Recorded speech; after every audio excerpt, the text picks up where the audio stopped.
খাইতেছেন চন্দ্রের কসম খেয়ে আল্লাহ বলতেছেন ফালা উকসিমু বিমাওয়াকিন নুজুম ইন্নাহু লাকুরআনুন কারীম। নিশ্চয়ই কোরআন দামি। এখানে বলছেন ইন্নাহু লাকুরআনুন কারীম। এবার দেখেন একটা কয়টা হলো কারীম? কয়টা হয়েছে? শ্বাস করে দেবো, 5টা কারিম কথা বলে শ্বাস করে দেবো, লম্ব করো না। ইন্নাহু লাকুরআনুন কারীম একটা। এরপর আল্লাহ বলছেন এই কোরআন দামি। ইয়া আইয়ুহাল ইনসানু মা গাররাকা বিরাব্বিকাল কারীম।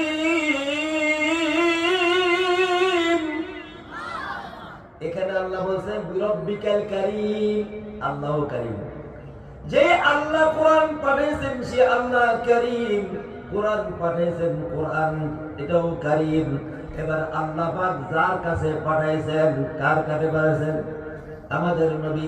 আল্লাহ তাআলা কোরআনে বলছেন ইন্নাহু লাকাউলু রাসূলিন কারীম। কয়টা হয়েছে কারীম? তিনটা। এবার আল্লাহ বলেন আরেকটা কারীম হলো ইন্নাহু লাকাউলু রাসূলিন কারীম। এক কারীম হলো রাসূলুল কারীম, আমাদের প্রিয় নবী। আরেকটা কারীম হলো রাসূল, এটা হলো জিবরাইল। আল্লাহ বুঝাইতে চাইতেছেন আমি রব্বে কারীম, আমি কোরআন পাঠিয়েছি, এটাও কারীম। আবার আমি যার কাছে পাঠাইছি নবী তিনিও কারীম, যার মাধ্যমে পাঠাইছি তিনিও কারীম। চিল্লাবেন সুবহানাল্লাহ। কারীম কয়টা হয়েছে? কয়টা হয়েছে? জোরে জোরে। 4টা। এবার আল্লাহ বলেন এই 4টা কারীমের পরে আল্লাহ বলতেছেন যারা এই কোরআন পড়ে, আল্লাহ বলেন ফাবাশশিরহু বিমাগফিরাতিন ওয়া আজরিন কারীম। এবার আল্লাহ বলেন যারা কোরআন পড়ে তারাও কারীম। আল্লাহু আকবার। কয়টা হয়েছে? 5টা। এবার আসেন দুনিয়ার থেকে যাই জান্নাতের দিকে।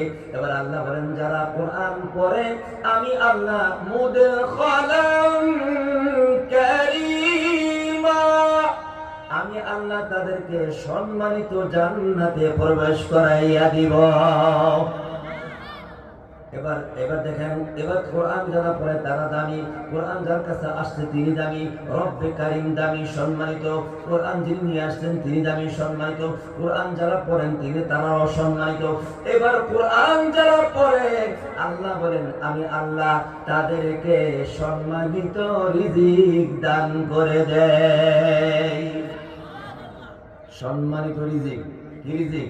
সম্মানের সাথে রিজিক। সেটার ব্যাখ্যা দিতে অনেক সময় লাগবে। যাই হোক, আমি আপনাদেরকে যে কথাটা বুঝাইতে চাইতেছি সেটা হলো যারা কোরআন পড়ে তারা কি কথা কয় না, দামি দামি। সেই দামি কোরআন ওয়ালাদের কাছে আপনারা আসছেন, আপনারাও দামি। সুবহানাল্লাহ কয় না? পড়েন আস্তাগফিরুল্লাহ। এর সাথে আরেকটা কথা কই দিই, আমি তো ওয়াজ করি, আমি দোয়া করার জন্য আসছি।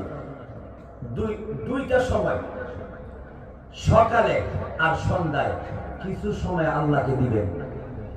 সারাদিন ফেসবুক এটা সেটা গল্প গুজব হয় না? ফজরের নামাজে পরে 10টা মিনিট একটু বসেন যায় নামাজে, 10 মিনিট 15 মিনিট 20 মিনিট বসিয়া বসিয়া তাসবিহ তাহলিল করেন। মাগরিবের পরে 10 মিনিট 15 মিনিট বসিয়া বসিয়া তাসবিহ তাহলিল করেন, আল্লাহর দরবারে দোয়া করেন হাত তুলে, যেটা পশু পাখিরা করে আমরা মানুষ হইয়া করতে রাজি না।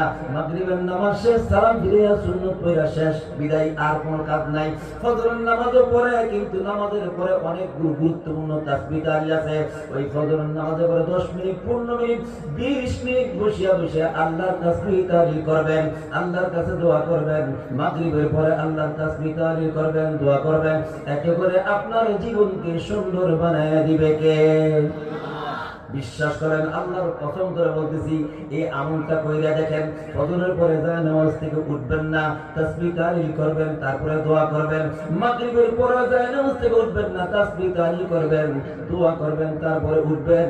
আল্লাহ পাক আপনার জীবন, আপনার পারিবারিক জীবন, আপনার ঘরটাকে আল্লাহ তাআলা রহমত দ্বারা, বরকত দ্বারা ভরপুর করে দিবেন।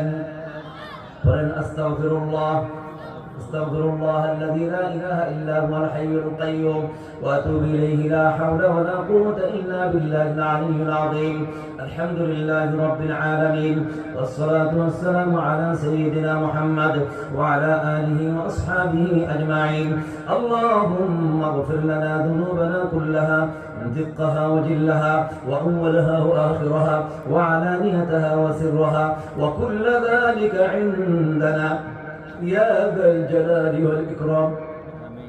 يا حي يا قيوم، يا حي يا قيوم برحمتك نستغيث.